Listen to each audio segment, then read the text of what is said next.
He's taking shots at me. He's in the replies of Stardust, like my editor, with the fucking, with like.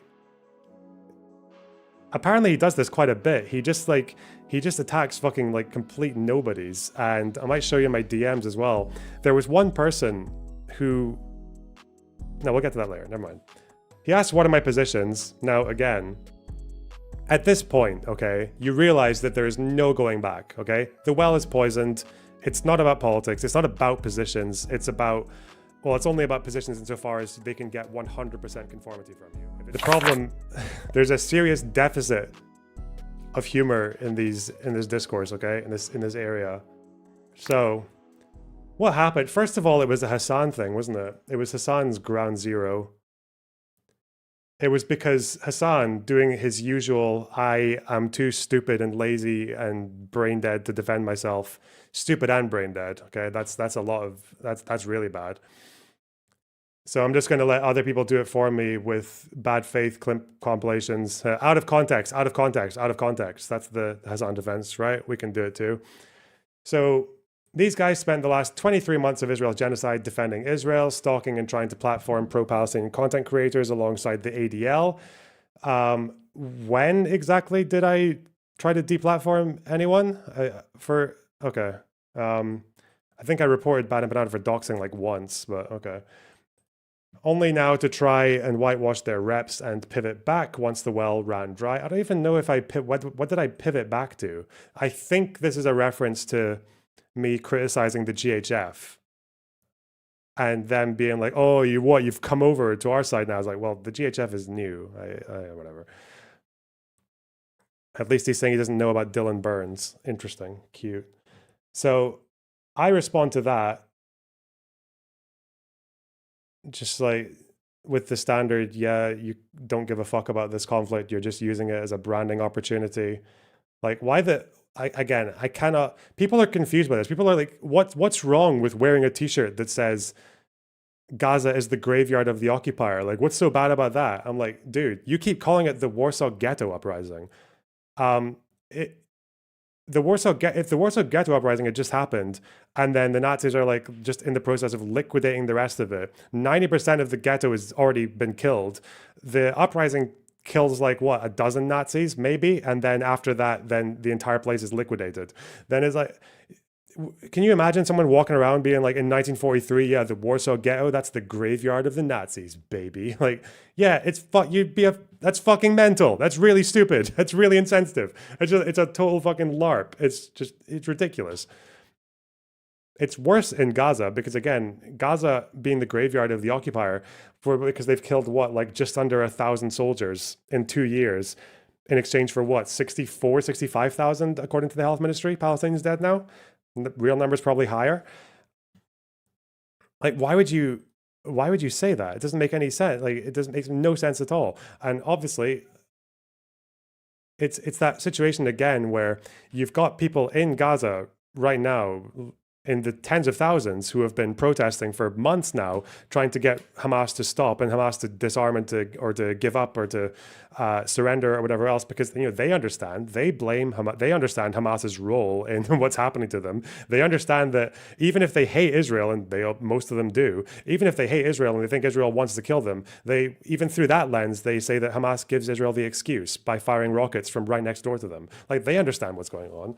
But this guy, this LARPing, one-dimensional frat fuck, just in 2025 saying that Gaza is the graveyard of the occupier. Dude, I mean, and just learning what the Western Wall is 1 week ago. But yeah, this use of language as well, defending Israel. Well, yeah, if you don't want to destroy Israel, if you don't think Israel is Nazi Germany, then yeah, of course you're going to look like you defend Israel. Yeah, of course you are. The same way I defend Palestinians against fucking Israelis who think they're all terrorists, right?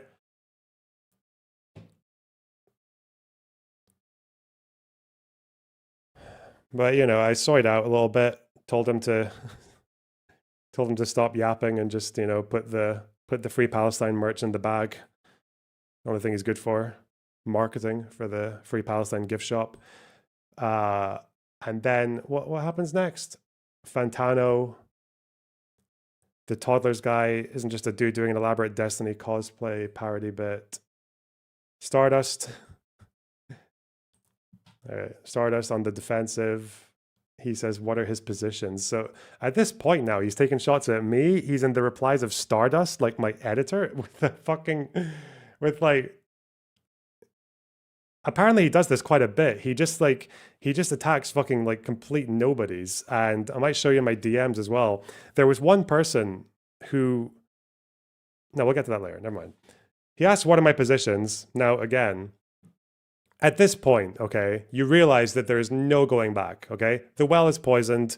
It's not about politics. It's not about positions. It's about, well, it's only about positions insofar as they can get 100% conformity from you. If it's 99, fuck you, go away. I give him my positions. I was like, okay, support Palestinian state. Don't like Hamas, Bibi, has over the Houthis. Still have faith in Marwan Barghouti, which Fantano probably had to Google. I don't think he knows who Marwan is.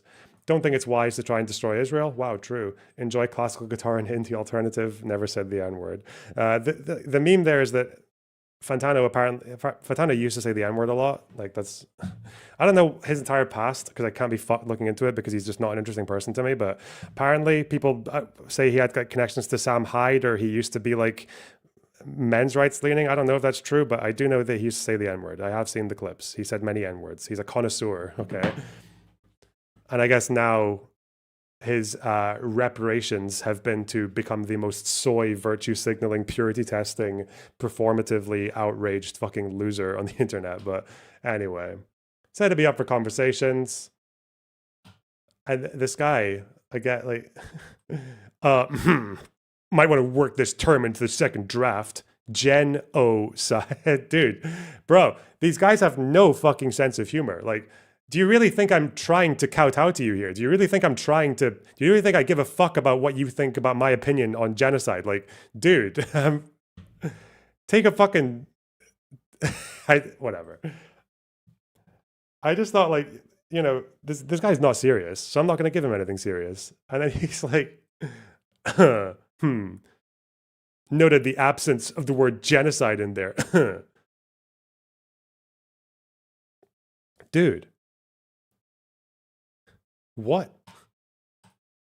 Again, you're never going to imagine getting this kind of purity testing on any other conflict. I've never, to this day, seen this come from, say, like Ukraine. I've never seen people hand waving and fucking finger wagging and screaming at people for not calling Putin's assault on Ukraine a genocide. Like, I still don't call it that. I mean, I'm agnostic on that question, but I don't have like fucking Ukrainians spamming my DMs and Ukrainian Anna flipping out off her rocker about me not calling it genocide. Because again, like these people have, you know, because what they're doing is actually like politics on that side. Like they have like positions. They're like, yeah, we want America to arm Ukraine more. We want Europe to arm Ukraine more.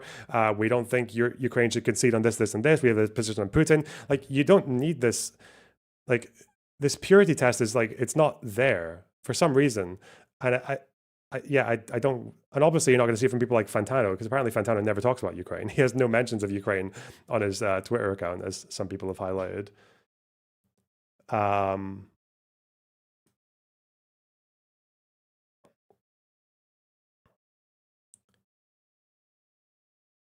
And I put this up, and I probably will read that. Yeah, I'll read my own tweets. Okay, I mean, yeah, good tweet.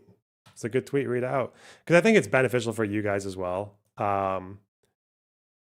So I was like, fuck. So I'm sorry. Maybe I can explain. You see, I'm capturing the desperate kowtowing that some of you guys and some other people are guilty of. This is, I think people like Hutch and Ethan, like they make this mistake as well. Is they try to be like, they act as if being conciliatory or making concessions, even if you believe them, but they act as if making these concessions are supposed to be like, yes, I am actually accepting your standards and trying to show you that I appeal to them.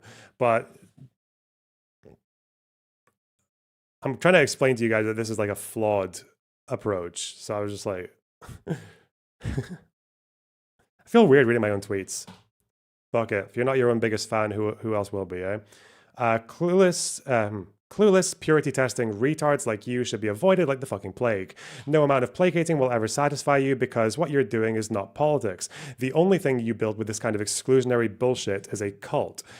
People like this aren't in the conversation out of curiosity or a desire to change anything. The Middle East only exists to them as a means of moral self-aggrandizement, which is why, for all the presence they've amassed on social media, they have been utterly useless for the people they pretend to care about. At best, they may have slightly contributed to boosting Hamas's morale with some mostly symbolic victories in the propaganda war and given them a reason to keep fighting whilst Gazans pay the price for their actions. I don't even know if Fantano would understand what I'm saying with this sentence. I think he's so ignorant and like uninformed on this conflict beyond what he's learned on the propaganda pamphlets that he doesn't even know what I'm referring to here. It's a fact, though. This has come from hostage statements and also just from even this came from people I interviewed in the West Bank. Hamas pays attention to Western media. They pay attention to it. They watch it. They comment on it, right? Hamas, Iran, Hezbollah, they commented on the Colombia protests. They commented on the student movements. They do watch Western approaches. They watch Western public opinion. They watch Western countries shitting on Israel. This motivates them. It is their reason to keep on going. They can't win the war physically. They cannot win militarily against Israel. What they can do is hold out for long enough that Israel suffers a defeat in international relations. And that will happen one day. You cannot go on forever in Israel's position, right? You cannot go on forever with the rest of the world thinking that you are a genocidal apartheid, white supremacist, ethnic supremacist state. Like the rest of the world will put up with other countries doing that. They'll put up with Saudi or Turkey or any other country doing that. But Israel, well, here's a result in problems. Some countries are talking about changing arms arrangements or sanctions and things like that. Now, most of these countries, if you notice, have mostly just done symbolic condemnations. Or it's like Spain doing an arms embargo. Like how dependent is Israel on Spanish arms? Like everything bar Germany and America doesn't really matter to Israel in terms of arms. But these countries in Europe know, these leaders know, people like Keir Starmer or people in charge of Germany or whatever, they kind of know that all they need to make people happy is symbolic condemnations and declarations of genocide or whatever else, or recognizing a state at the General Assembly. Again, there's almost as many countries in the world now that recognize Palestine as there are the countries that recognize Israel, because there's a whole list of Muslim countries that don't recognize Israel, and there's obviously a bunch of democracies that don't recognize Palestine. But actually, the number I think is like 160 something recognize Israel and only 140 something recognize Palestine. But at the end of the day, really, are we going to say that you could hypothetically imagine a world where Palestine has more countries recognizing it than Israel? But does that really mean that they have a state, that they have sovereignty, that they have human rights and dignity? Well, no, because the only countries that actually have a significant impact on that would be America and Israel. And I guess neighboring countries like Jordan would matter, or Egypt might matter, Saudi. But beyond that, you're not really... But that's kind of what I'm getting at there, is Hamas uses Israel's degrading international public opinion as a reason to keep going. And it's fine for them to keep going. You know, because they think they're winning. We just read a statement from them an hour ago of them talking about how they're still winning. But at the end of the day, their winning also means people in Gaza keep dying. You can bully half the planet into screaming genocide and it won't move you an inch closer to solving the conflict. Decolonize yourself, dumb cunt. Wow. Should have said bald. Huge opportunity missed.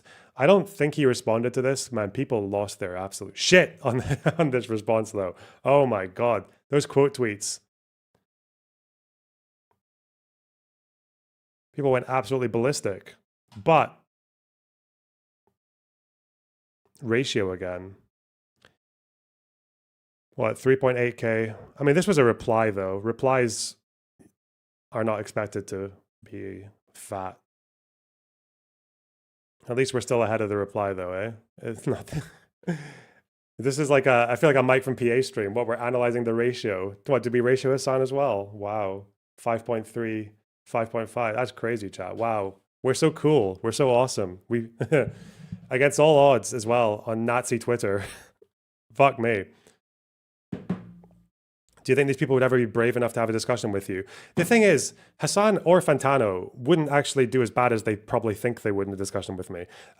They could, because all they'd need to do is virtue signal. Like they can just bluster and virtue signal. They can just scream and about like talking. They can just hide behind talking points and slogans. And there's not really a great way for me to handle that, you know? So it's, they could do fine, but I think obviously they are both quite aware that they know fucking dick about anything Israel-Palestine compared to me. So that's probably why they're not particularly interested. Yeah, well, is what it is. Life's, we can live without a Hassan Fantano debate. Maybe I should 2v1 them. Do you think they would do that? You think they would take that?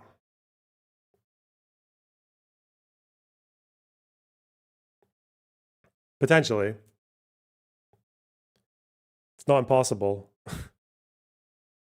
You don't have the clout to debate them. I mean, that's the gist, isn't it? That is the gist. Is Fantano the music guy? Yeah. Yeah, he just reviews tunes, which I don't know why he thinks he needs to step this far out of his lane and go after a 1K viewer on a good day, a 1K viewer streamer who does what? Some drama and some research and some news on Israel Palestine. Like, what the fuck? I don't know why I'm in front of the fucking eyeballs of these two people. Like, why does Hassan have to, why is this fucking, I know I talk about him a lot, but at the end of the day, dude, you're sitting there in a mansion with fucking 30K viewers crying about a little nobody who's making fun of you for being stupid. And Hassan needs to go into my fucking personal life as well. You know those leaks of mine, the DMs, whatever, leak without my consent, etc. Big deal. But like Hassan read those on his stream one day. He read those, he fucking leaked messages of me on his stream. Whilst also being like, oh, I don't know about all that. Oh, I don't know about all that. Like, fucking hell. Why? Why am I so important to these people? These two guys, these two American whites coming after me. A nice young Arab boy. Nice college boy. These fucking high school bullies coming after poor little, I didn't say anything to Fantano. He went after me. Dude.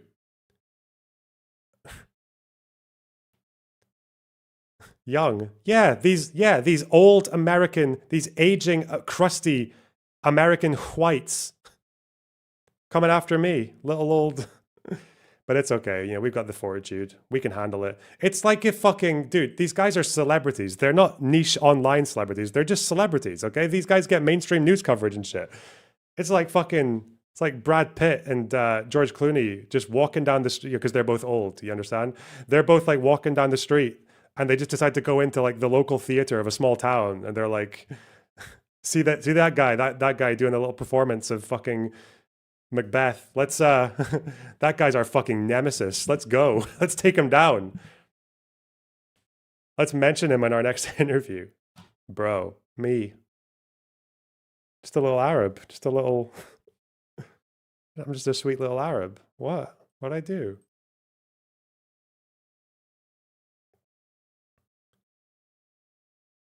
What's the screenshot? Oh, because it was filling up a tweet. This is the character limit.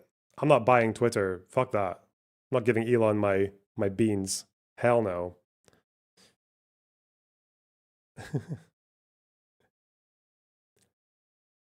But I think, butterfly effect, chain of events has drawn some more attention to Mr. Fantano, unfortunately. I do take credit for this because there were people in the replies of his tweet at me, the genocide one, that have shown how Fantano has never mentioned Ukraine on his Twitter. Anthony Fantano has never once tweeted anything about Russia's invasion of Ukraine. Therefore, according to his own logic, he must be a genocide supporter. Sorry, I don't make the rules. Unlike Fantano, I can fit more than two thoughts in my head and think that both Israel and Russia are unhinged genocidal states. This is literally you. Oh, this person DM'd me! This mail slayer! Fuck me! This person DM'd me and shit. What the fuck? This person slid in.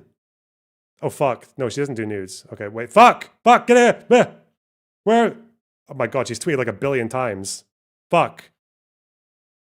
No, okay, there's no nudes. Jesus Christ. Where was the... Dude!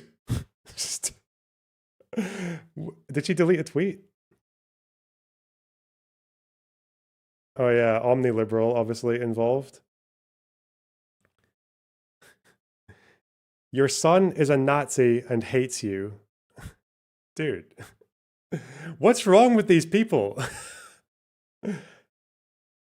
The amount of ammunition that Destiny has allotted these people. There are so many attack lines you can put on Destiny. Like, just recently, his most recent fucking thing was someone that he was fucking sexting turning out to be 17 or whatever. Dude, why? His son is fucking 14.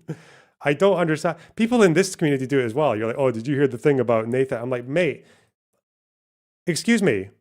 Excuse me. Maybe I should rename the show, okay? This stream, okay, henceforth is called I do not give a fuck about what some 14-year-old on the internet has to say about anything. I will not make coverage out of a 14-year-old's opinions on anything. What the fuck are you talking about? What? That's the name of the show, okay? And the first guest is me. I'm always the first guest. How? What kind of fucking nonce fuck? Let me tell you about this 14-year-old on Twitter saying dumb fucking shit. Dude, 14. 14. 14.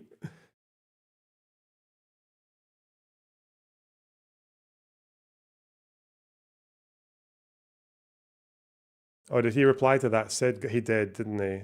He replied to the Sid guy. Dude, look at this. Look at this rate. Here's the ratio. Here's the Fantano signature. He's a big deal. And you've never once tweeted about not wanting to suck my cock, so open up, big boy. I don't make the rules.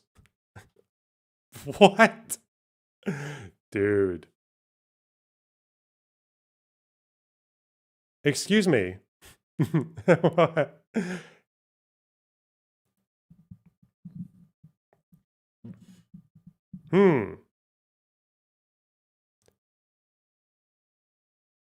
Or actually, the guy's just like full frat bro, isn't he? What are we talking? This guy's like, what is this old man? This very old person. I don't even know how old he is. Did you hear that Nathan's girlfriend doesn't think it's a genocide? That's crazy, Lawson. Get to Twitter right now. We are I'm changing the stream title. A 14-year-old's girlfriend. Fuck me. The state of the youth these days.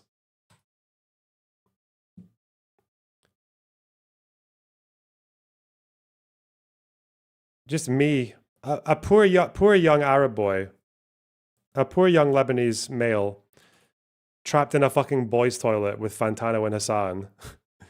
Getting fucking rolls of toilet paper thrown at me. Hassan putting me in a headlock, being like, now say it.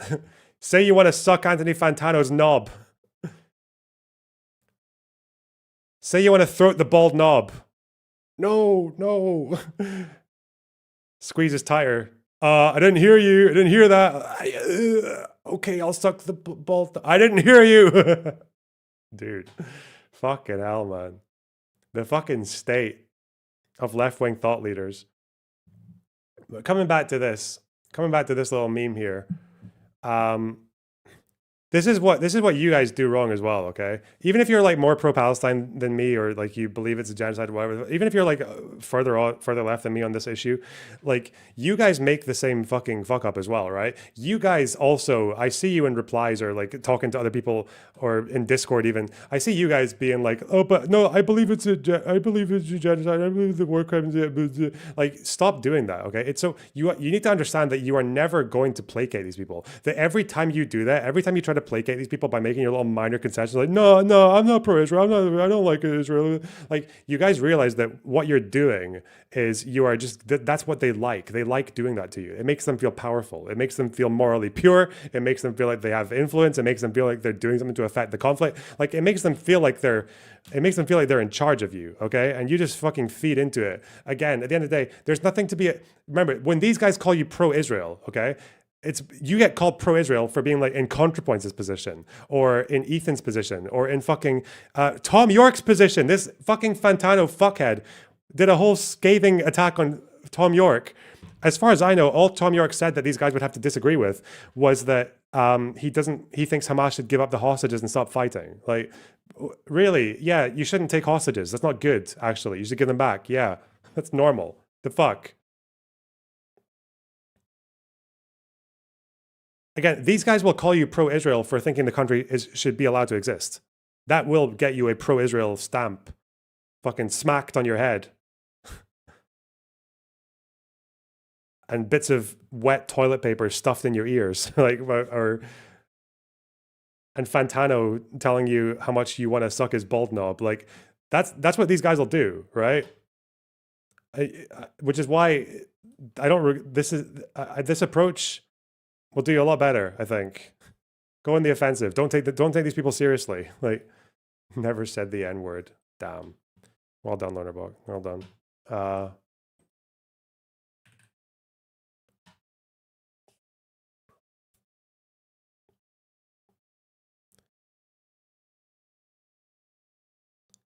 What was that? Fantano, Tom York. What was that? Pathetic. Let's hear it. Let's have a look. I didn't bother with this at the time because I really don't know why the fuck I should care about what some fucking music reviewer has to say about the Israel-Palestine conflict, but let's see. Finally said something. Hi, everyone. Anthony Fantano. He finally said something. The guy who said nothing about Ukraine for the last year, like for the last 3 or 4 years. Holy shit. Here, internet's busiest music. Maybe he said it in videos, okay? But since people like to bring up Twitter feeds, nothing on Twitter, man, nothing on Twitter. Nerd, I hope you're doing well. Let's talk about legendary UK singer-songwriter of Radiohead and the Smile fame, Mr. Tom York, because he is now talking after months and months and months of silence for well over a year. Fans of the band Radiohead, if you haven't noticed, have been— What do you mean months of silence? He's a fucking musician, dude. He doesn't even talk when he's on stage. He doesn't even talk between songs. You ever been to a Radiohead gig? I've been to 2. I think I remember all of his stage power. I think I remember all of it. I remember him doing the intro to Myxomatosis when he was like, some fucking people. Some fucking people. Some fucking do do do do. He was doing that kind of thing. And I think other than that, he was just like, thank you, thank you, thank you, thank you, thank you, thank you, thank you, thank you, thank you, thank you. Like, why do you need this guy to say anything about fucking Israel and Palestine? The fuck? This is part of, these guys have been an excellent contribution to my Oasis conversion, okay, to being a Liam Gallagher apologist. I think, was it Liam or Noel commenting on fucking, on the, what were they commenting on? On the kneecap Bob Villain Glastonbury shit. I think they were, and it was Noel or Liam just saying, just play your songs and fuck off. Yeah, why? No one, stupid. In kind of lobbying for either Tom or individual members of the band or the band collectively to make some kind of public statement in support of the efforts to free Palestine or just generally right course when it comes to things such as performing over there in Israel. Obviously in right course over performing in Israel. Then fuck you, you stupid fucking fuck off. Again, you can have all the issues in the world with Israel's actions in Gaza and the West Bank. They got attacked. That's why they're in Gaza. They got attacked. That's why their army's in Gaza. Their army was outside of Gaza. They got attacked. They went into Gaza. Fuck me. Anyway. Comes to things such as performing over there in Israel, obviously in hope that some kind of cultural— Where a fifth of the population is Palestinian Arab as well, by the way. But yeah, they don't get to see Radiohead. Fucking losers. Fuck 'em. Boycott will actually create some kind of dent in the efforts to change things over there politically, Israel, Palestine, relations-wise. And on he's not even saying... I can see why he's talking very generally there. Okay. Top of it, historically, Radiohead has been a band that has not been shy when it's come to working their political ideology into their art, being outspoken on certain issues, being someone who came of age in the 2000s. I very vividly remember 9/11, the war on terror, invading Iraq, how awful and how terrible and frankly for me radicalizing all of that stuff was, but also how few artists were willing to stand and speak on this issue at the time. The war in Iraq was a much more black and white. There's no anything. Like the war in Iraq was just there's nothing. They didn't attack us on 9/11. Okay, they weren't connected to the people that attacked us on 9/11. The WMDs were fucking fake. Like, and we just went in for no fucking reason. Like it was such a stupid fucking war. I don't know. Fuck, man. And those who were actually seeing a lot of flack sometimes in the media. Radiohead, for the time refreshingly, actually was one of those outspoken bands. And they actually laced quite a bit of social commentary into their album Hail to the Thief at the time, too. As a result, I don't know if it's necessarily unfair for people who remember this time period, remember Radiohead taking a stance on this issue, and also sort of come to the conclusion that maybe you also care about this other major Middle Eastern political issue, which also is very deeply connected to Western imperialism and obviously. also involves... Again, do you see how he's only able to talk about this in abstractions? Western imperialism, weakened regime, like it's all just fucking like abstractions. What? There's been no elaboration on any of this. Using the boogeyman of terrorism to punish a populace of innocent people. Given that radio... The boogeyman of terrorism, was October 7th a boogeyman? What? Head in the past has sort of made a right call on that stuff when it's come to the war in Iraq, the war on terror. There doesn't seem to be as much of an awareness of how all of these same issues kind of play into this dichotomy as well. I get it. Not every person is well educated on every single foreign policy issue known to man. Lord knows I'm not. However, it's been well over a year since October 7th happened, since our social media feeds have just been filled with the horrors of one nonstop bombing campaign after another. Not only has there been a lot of information available and time passed, but also it's not like Thom Yorke hasn't had sort of people in his life and in the music industry willing to talk to him and approach him in a friendly and understandable manner on this issue. Well, like fucking Roger Waters. By the way, for anyone who doesn't know, Roger Waters, former Pink Floyd songwriter, but bass player, he is typically the guy who will just dribble down everyone's neck over doing anything with fucking Israel, even though he played in Russia after the annexation of Crimea, this hypocritical fuck. The same guy, by the way, who blames everything Russia-Ukraine on NATO, like, yeah, who believes the 1 inch eastward promise and all that shit. Conspiracy theorist fucking loser. That guy. Hope he's not referring to Roger Waters. It's been documented that Roger Waters of Pink Floyd fame, in fact, tried... I'm sorry. This is so fucking beneath me, man. This discourse. Do you see how I can write him ahead of time? Fuck this, man. What an absolute waste of time. Fuck.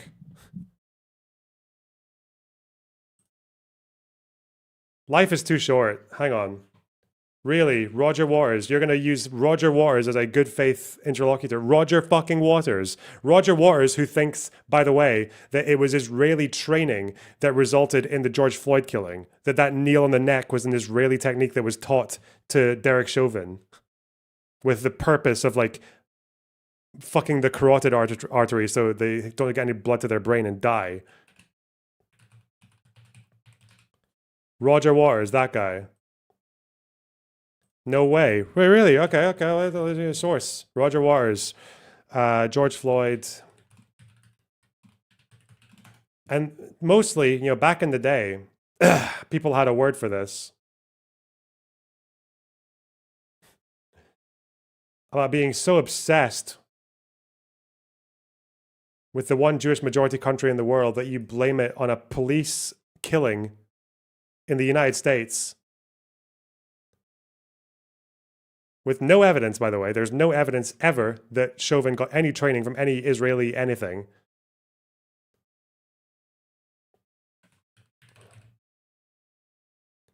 claimed that the IDF invented the lethal method of kneeling on the neck to kill Palestinians, and that the US police brought Israelis to train them how to use this tactic on African Americans.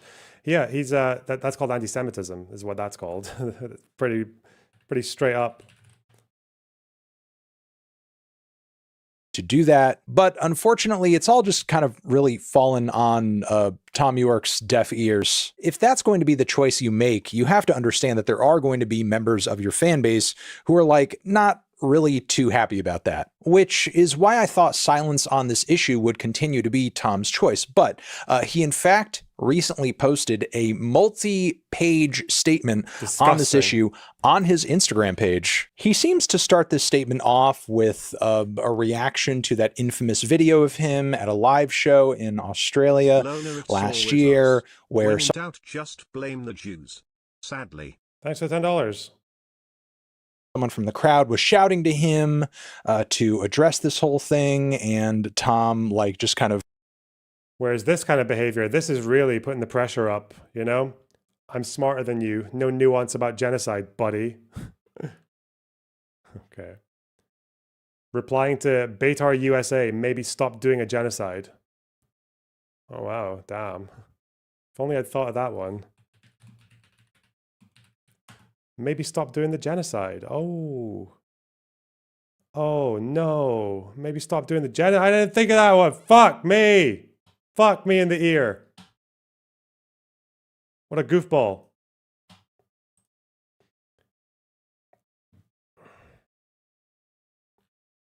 But surely when he says that, he means that you should, that Hamas did carry out the single worst attack on Jewish life since the Holocaust, and they have only ever indicated that they would like to do it again and would have done more had they could, that they want to just keep fighting until Israel is completely fucking destroyed, and therefore going after them is a legitimate goal. It's a legitimate ambition to destroy Hamas militarily. But what he's saying is, just don't be excessive. Don't commit war crimes. Don't commit crimes against humanity. Don't commit genocides. Don't commit massacres. Don't incite genocide or massacres or war crimes. Don't do any of that, but you can still go after Hamas. Because that's what Amnesty said in their report. October 13th, he called it genocide. October 13th. Dude. Again, these people are not serious. They're deeply, deeply unserious. Which again, I don't expect you to be serious about this conflict. This conflict is, there's a lot going on. There's a lot of aspects to it. That's why it remains unsolved after 140 years of fucking Zionism. Bro. And military engagement with Hamas is actually fairly complex as well. They made sure of that by digging 300 plus miles of tunnels under the strip, and made sure that the only way you could ever get them was to somehow find a way there with a bunch of civilians on top of them. What was that New York Times article? There was a really good article here by the New York Times called "Why Hamas Refuses to Give Up." And it features an interview with a local in Gaza. I'm guessing one of the protesters or someone who sympathizes with the protesters. Abdullah Shihab, 32. Have Hamas's weapons stopped Israel from killing us?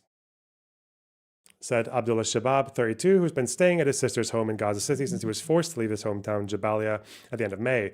Have they stopped Israel from invading our cities? The only thing Hamas's weapons have done is give Israel a justification to continue the massacres. I think it goes further down.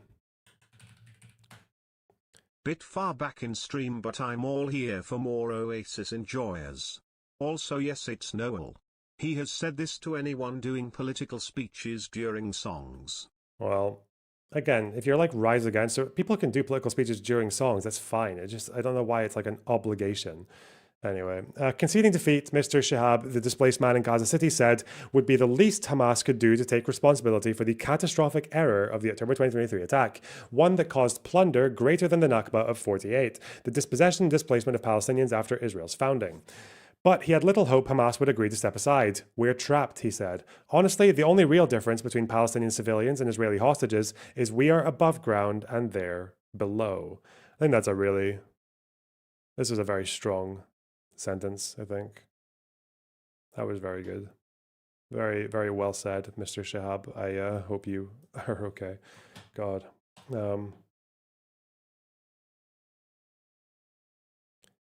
Why am I watching this fucking idiot? Waste of time. Doesn't even have a common curve. Oh, he's this is Tom York's catastrophic sin. Let me hear both sides. Let me hear both sides. Let me hear both sides. Let me hear both.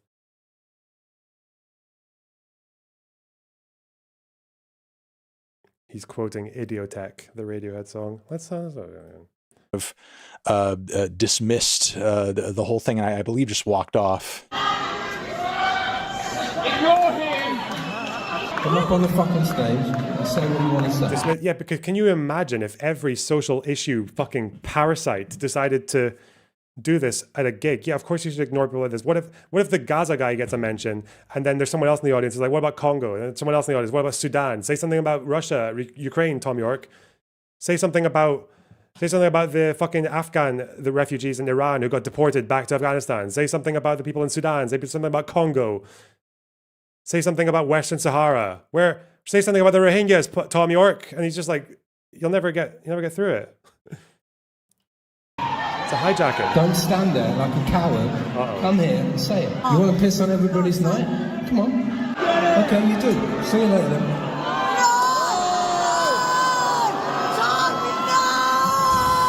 As he says, some guy shouting at me from the dark last year when I was picking up a guitar to sing the final song alone in front of 9,000 people in Melbourne didn't really seem like the best moment to discuss the unfolding humanitarian catastrophe in Gaza.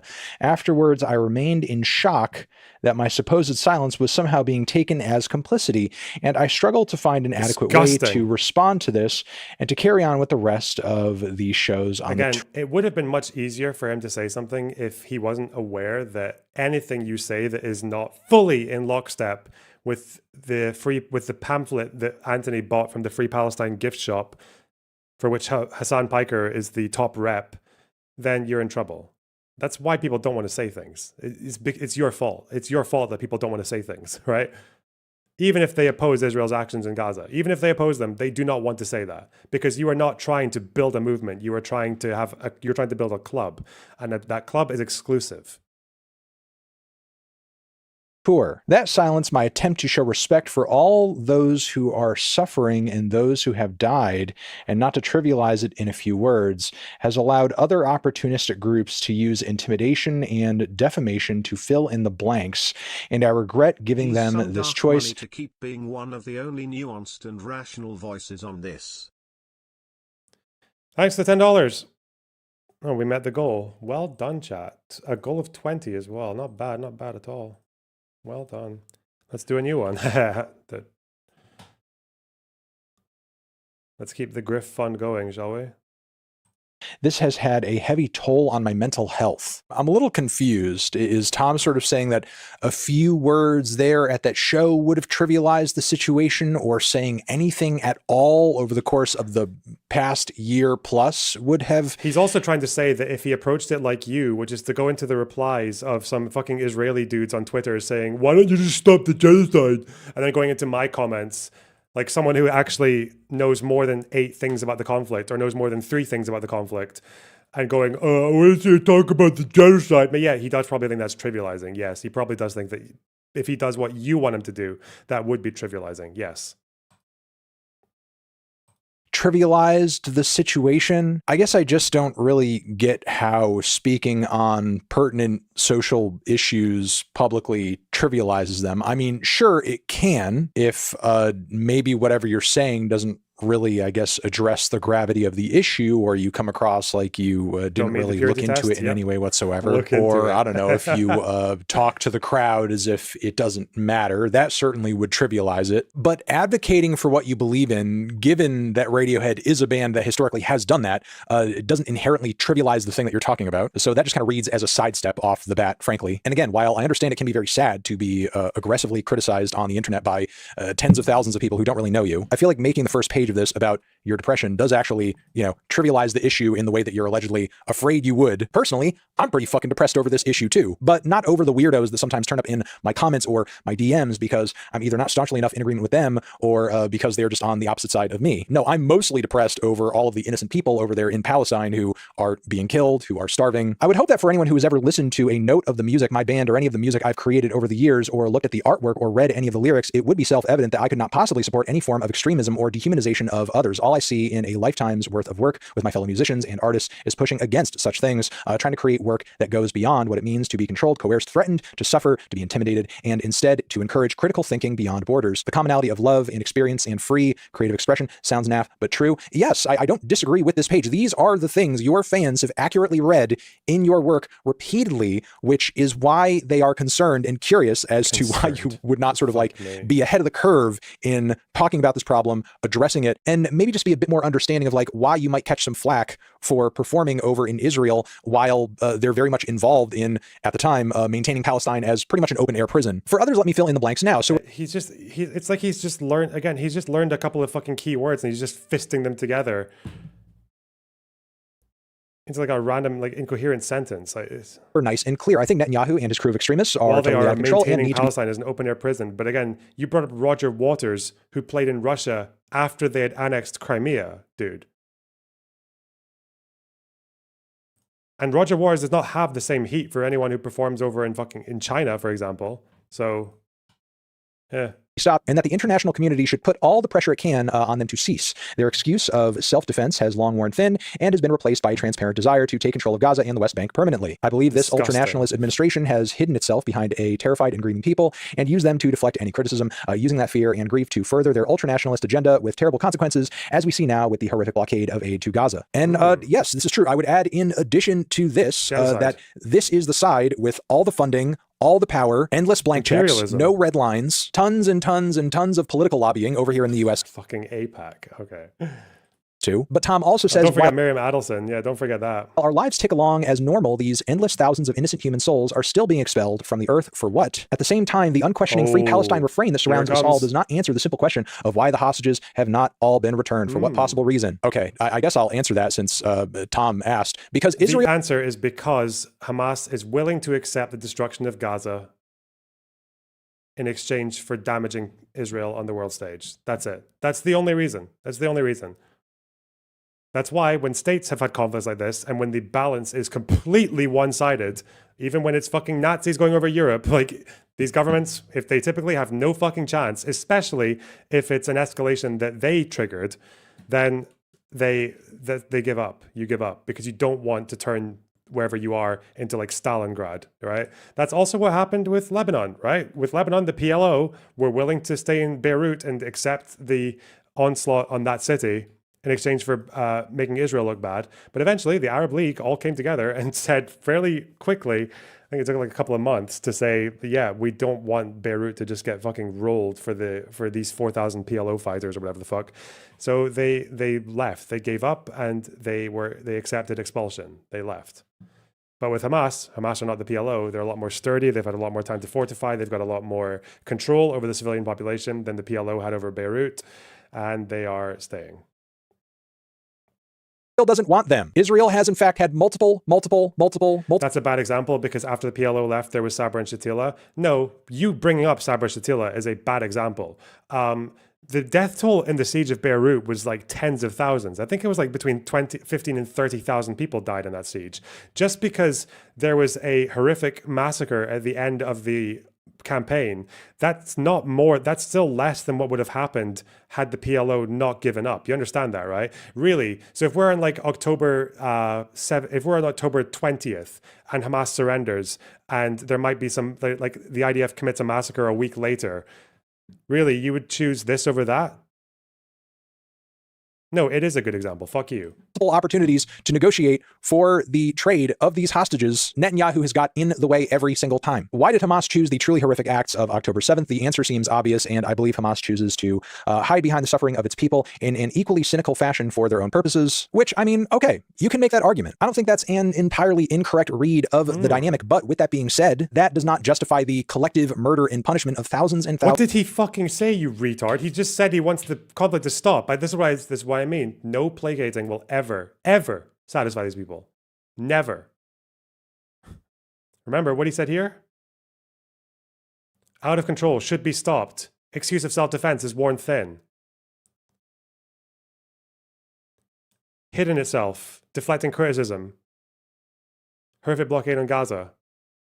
Desire to take control of Gaza and the West Bank permanently. He's placating. He's placating, like, I don't doubt he believes it. He does believe it. But it's not good enough. It's not good enough because he's still talking about Hamas hiding behind the suffering of its own people in a cynical fashion for their own purposes. That's not good enough.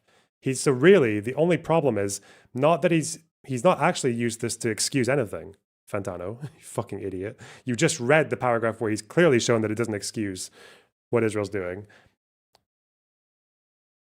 So really, your actual issue here is that he's challenged Hamas. He's had a go at Hamas. That's your issue. All been returned. For what possible reason? Okay, I guess I'll answer that since Tom asked. Because Israel doesn't want them. Israel has in fact had multiple opportunities to negotiate for the trade of these hostages. Netanyahu has got in the way every single time. Why did Hamas choose the truly horrific acts of October 7th? This is just not true. So as far as a prisoner or hostage exchange, first of all, prisoners are not the same as hostages. I'm sorry. Like, taking a hostage with the explicit purpose of keeping them for political concessions is not the same as a POW. It's not the same. Second of all, Hamas offered a hostage exchange and then Israel to leave Gaza so they could start again, as in status quo. Is the same status quo that produced October 7th. Yeah, no shit, no one wants that. No shit, that's a fucking unreasonable proposal. But okay. Again, now what's he doing? Now he's posing Hamas as the reasonable party in the conflict. You can hate Netanyahu all you want, but if you're in a position where you think Hamas are the reasonable actors here, that you're fucking mental. You're absolutely insane.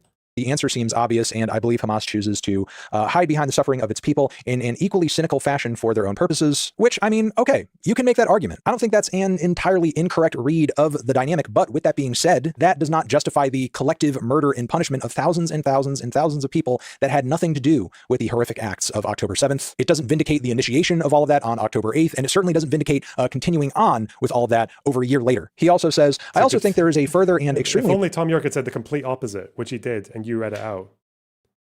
Important point to make: social media witch hunts, nothing new on either side, pressuring artists and whoever they feel like that week to make statements, etc. do very little except heighten the tension, fear, and oversimplification of what are complex problems that merit proper face-to-face debate by people who genuinely wish the killing to stop and an understanding to be found. Again, while I guess I get the point, and he knows that's it. He knows that's directed at him. He knows that's speaking to him.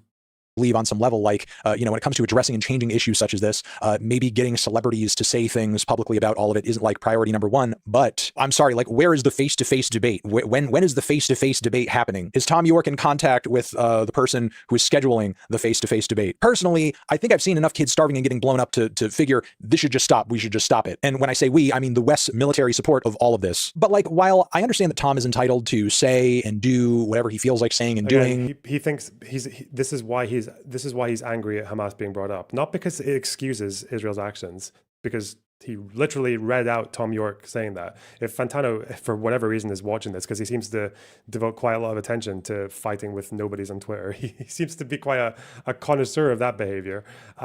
If he is watching this, the reason that you're confused, Fantano, by him attacking Hamas, and the fact that you've had to invent a reason on the spot about him apparently justifying Israel's crimes, even though he just opposed them, it's because you're treating this conflict like there's only one side that's choosing to fight. Just because Hamas are small, and because they hide their activity, and because they're under tunnels, and because they have less weaponry and less firepower, just because they're in that position does not mean they're not still a party to this conflict. Hamas still wants to fight. They can end this any fucking day that they want by giving up the hostages, disarming, and giving up government. It's not an unreasonable ask. They have no legitimacy in any of those spheres of life anymore, especially when, to this day, they have not ever renounced their intention to just do October 7th again. If Israel leaves right now from Gaza, then Hamas will be the party that will claim victory.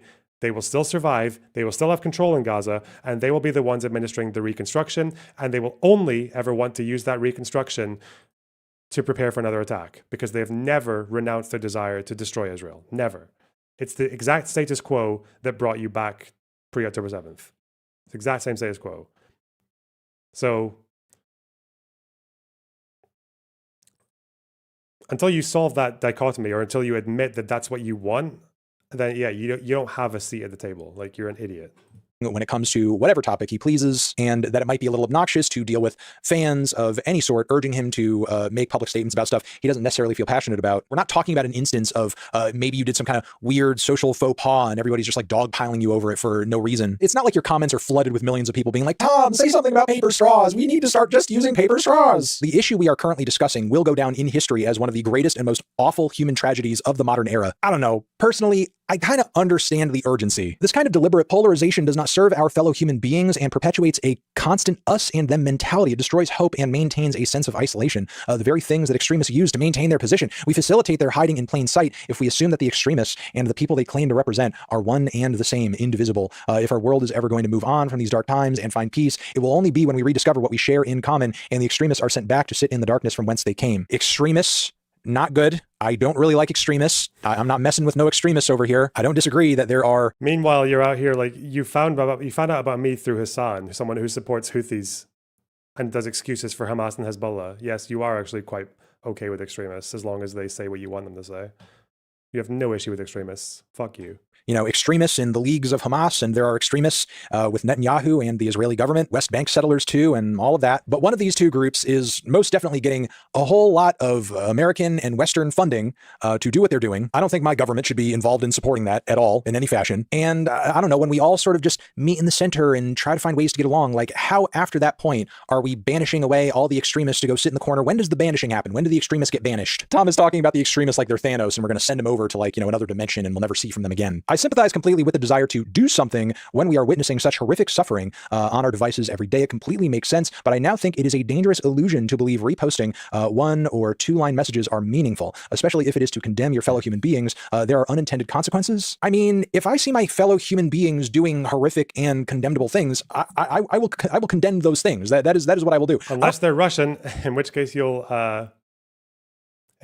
favorably cite one of their biggest fucking excusers, which is Roger Waters. I don't care if they're my fellow human beings. If they're doing something that is worth condemning, condemn it. It is shouting from the darkness. It is not looking people in the eye when you speak. It is making dangerous assumptions. It is not debate. It is not critical thinking. Okay, when are we critical thinking? 1, when does the critical thinking start? And 2, when's the debate happening? When is the Tom York, I don't know, Roger Waters on stage debate to help settle this whole thing now and for good? What he said to me at one point. Oh God, look, he's fully fucking sucked in. You don't fuck with extremists, dude. All 3 of these people are extremists. What's wrong with you? We ever had a conversation.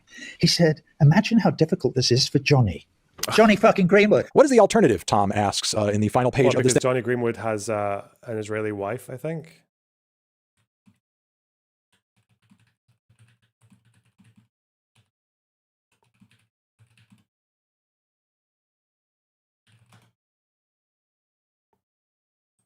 I can't answer that easily. Well, damn, Tom, you've been talking this whole time like you have the answer, you know what's going on, or like, you know, this was all going to build up to something. I do know in communities around the globe, this subject is now dangerously toxic and we are in uncharted waters. We need to turn back. Turn back where? What's the direction back? What do we need to go back to? I am sure that to this point, what I have written here will in no way satisfy those who choose to target myself or those I work with. They will spend time picking holes and looking for reasons to continue. We are an opportunity not to be missed, no doubt. And by either side, yeah, I mean, I don't disagree, because if you look at the comments underneath this post, there are a lot of people who are not satisfied. So I have written in this the simple hope that I can join with the many millions of others praying for this suffering, isolation, and death to stop, praying that we can collectively regain our humanity and dignity. And prayers, you disgusting white colonizer fuck. Thoughts and prayers. Ugh.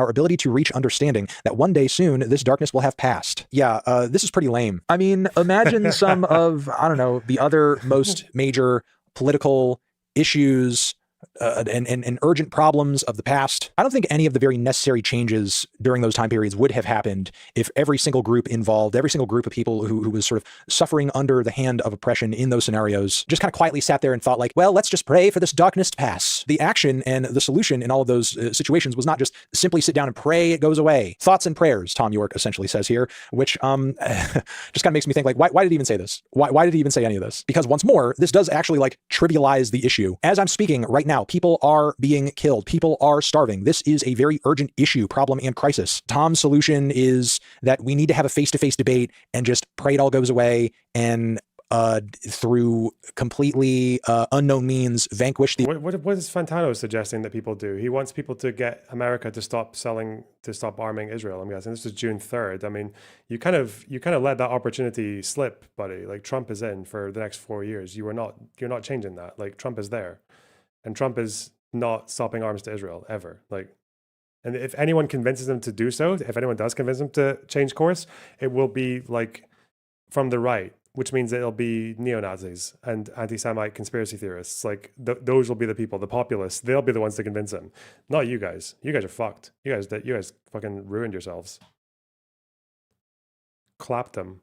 The extremists into the darkness, which just kind of sounds like some BS coming out of a fantasy novel, which I suppose is fitting because it's a fantasy that Tom's mindset here is actually going to change anything for the better. My expectations were low as far as Tom saying anything, and yet I am still disappointed. And at least for now, I'm going to leave it there. Let me know your thoughts on all of this in the comments. I'm sure you will. Over here next to my head is another video that you can check out. Saying genocide is not meaningfully different from thoughts and prayers. I mean, kind of, yeah. For Fantano, yeah. Genocide is his thoughts and prayers. Doesn't really mean shit.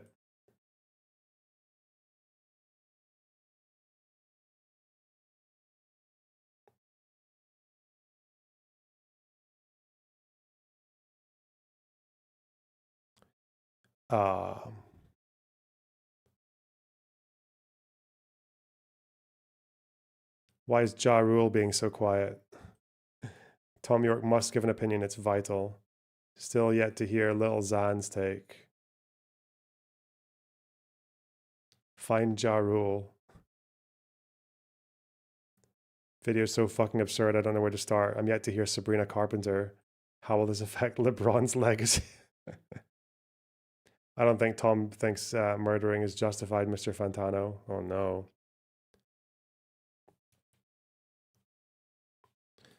Ugh. God damn. But yeah, it turns out, I don't know, Fantano made good points. Fans are turning on you. Really? I feel like my fans are doing just fine, actually. The only problem is they're a bit soy. They think they can, if they were in my shoes with Fantano, they'd be like, well, let me just explain the genocide. Blah, blah, blah. It's not that I support the Netanyahu government, but I. Apparently, Fantano has a thing for just like absolutely. It's not new for him. I know, obviously, this.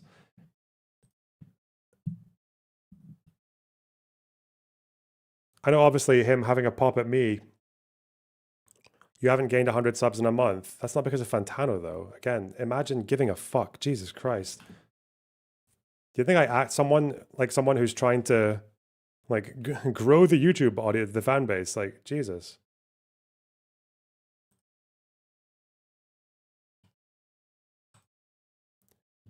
Apparently he found this person on Twitter. Well, I know because I saw the person that this was sent to. I'm not going to show you who, but it was just a Twitter user who does this retweet with like 0 likes and comments. And Fantano went and DM'd them. Like, what the fuck, man? What is it with these people sitting in their fucking thrones? Coming down to just scrap with random commenters. Like, if someone messages me on Twitter, someone DMs me with some snark, I might reply. I might argue with them. But going and finding some nobody on Twitter to have a fucking fight with because they tweet something with 0 engagement, that's mental. That's fucking mental. Where was the first tweet? This wasn't the first one. It doesn't have the line above it. The results of my disgust.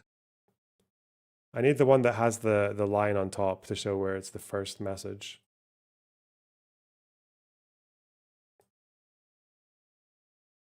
Where was it? Oh, because I missed the top one. Okay, I'm here. Open in tab, open in tab. So I think this was the first one. Just making sure it's in order. Yeah, I think he retweeted someone who turns out to be a DJ Academic supporter.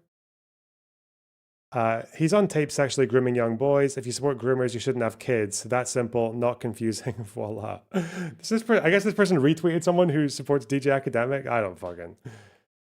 Hello, Child Protective Services. Yes, this woman retweeted academics.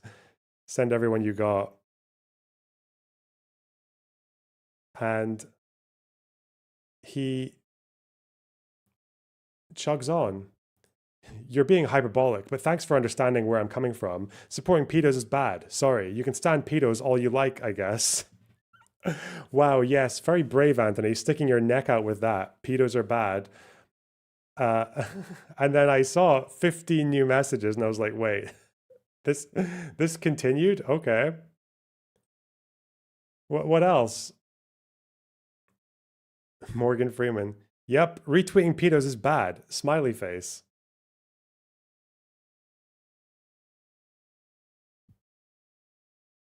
Thanks. Glad you're catching on. Don't give support to groomers. It's really, I love it. It's like every message, like, let me tell you something else to this nobody on Twitter. Make a YouTube video about it. Do you think calling all people pedos? Do you think calling people pedos when they aren't, or maybe it's unknown, is good? I'm sure you'll get lots of hits. Laughing emoji. Oh, he's definitely not mad. And he keeps going, man. He keeps going. This guy's a fucking gold mine. No, not that. Fuck you. Oh well. It's all right. My source. I want the image in new tab, please. Okay. Having sexual combos on tape with an underage boy makes you a groomer, and that makes you a pedo. Remember, this person retweeted someone who is apparently a fan of DJ Academics. Giving support to someone who does that makes you a supporter of groomers and pedos. The math isn't hard. Are these the kind of insights you post on YouTube? You're really asking the big questions, man. Laughing emoji.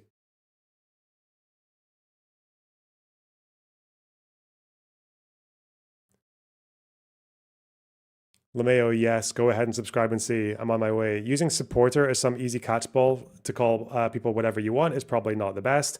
I'm going to go easy on you and forgive your lack of context here. This isn't some random woman, lol. I'd get what you're saying if it was. Clearly, that's what you think it was. I'm going easy on you. What a disgusting fucking bully, man. Jesus Christ. Maybe because you're out of your element and you're just stumbling across this and you're like, good luck with your baseball stuff. It's strange as fuck for one of the most visible phases of YouTube content creation to be taking pot shots at someone else for also making content. These snide comments are so odd. And he didn't reply to that. He didn't reply to that. Holy fuck, man. This person, yeah, this tweet still, I think still, this tweet has 0 likes and retweets that he's responding to here. Absolutely fucking insane.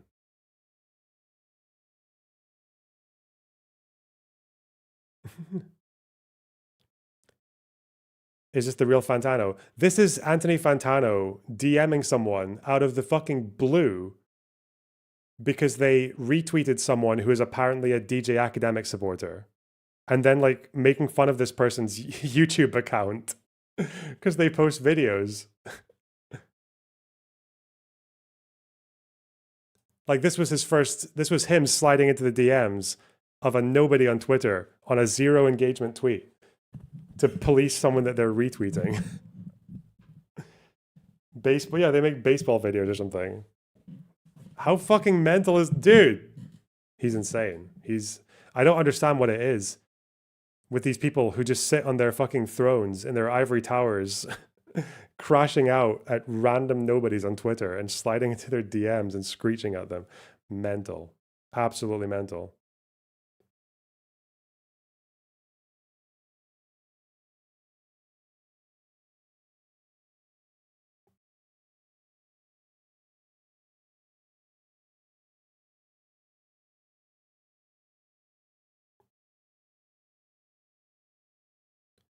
He's actually replying to people in my mentions too. What are his positions? Haven't been following Dylan's posts closely or his audience for the past 2 years, honestly. I love that little deniability there. Oh yeah. What is this? I don't think. That. Okay, whatever. Just so we're clear, this is who we're talking about. I feel so bad. This the fucking Mr. Girl pedo song. I feel so bad that Mr. Girl doesn't get the credit for this because people keep spreading this shit around, saying it's my it's my song. Because I guess that's what they do. They want a pedo jacket. That's the phrase, isn't it? I need to do a correction. Hang on. Play it. Oh, I'll play it. And they cut it as well. Look, they cut the tune because at the end, I guess it makes it clear that I'm kind of doing a parody. Like, they cut it at the end because I guess because the little grumble there makes it quite clear that I'm joking. But so they clip out on the people who loop this around the internet, and they get rid of the start as well because I guess it's like it sounds too cute.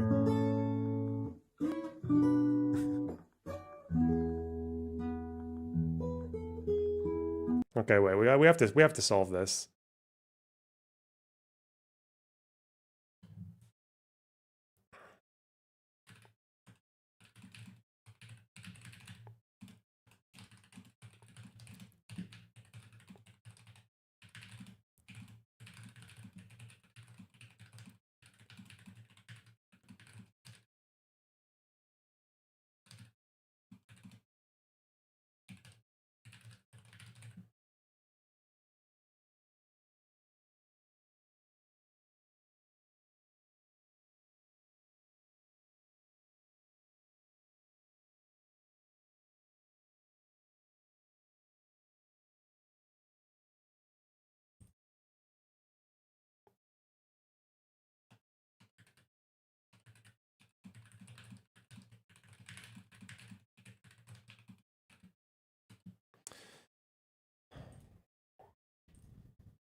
I wouldn't tag him. Why not? You think he's gonna rape me? A nice young Arab boy. Nice college boy.